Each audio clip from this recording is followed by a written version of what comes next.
Ang tatlong mga biik.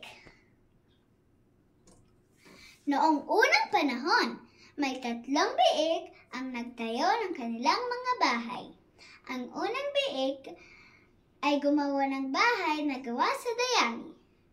At nagpasya ang pangalawang biik na magtayo ng kaniyang bahay na gawa sa patpat. Pareho silang tamad sa paggawa ng kanilang mga bahay. Ang pangatlong biik ay nagpasya sa paggawa ng bahay na gawa sa mga bato.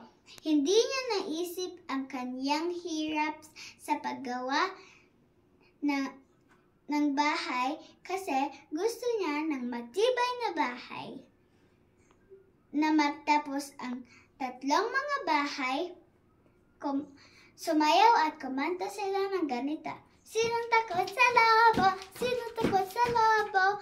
At dumating ang malaki at galit na lobo. Roar! Ang unang biik ay natakot at isinara ang kanyang pinto. Ang malaki at galit na lobo ay kumatok. Biik, biik, hayaan mo ako makapasok sa bahay mo. Hindi ka makakapasok sa bahay na ito.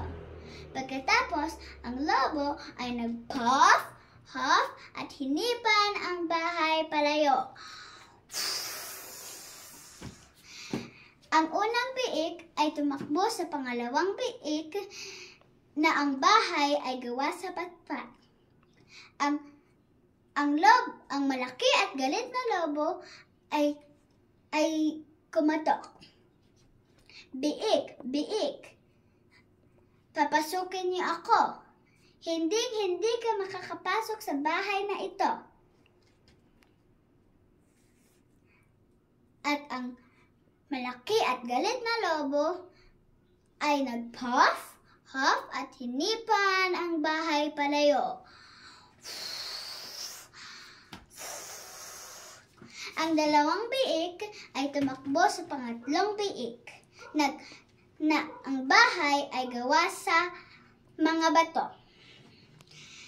Ang malaki at galit na lobo ay sinundan sila at kumatok. Papasukin niyo ako mga biik para makain ko na kayong lahat. Subukan mo kung makakapasok ka sa matibay na bahay ko. Sabi ng huling biik. At saka naman, ang lobo ay nag-puff, huff, at hinipan ang bahay palayo.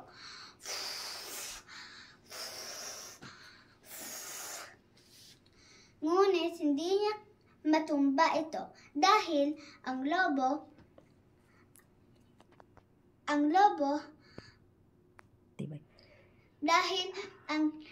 bahay ay matatag at napakatibay. Umakyat ang lobo sa chimneya, ngunit ang pangatlong biik ay nagpakulo ng tubig at inilagay sa ibaba ng chimneya. Nahulog ang lobo sa tubig at namatay.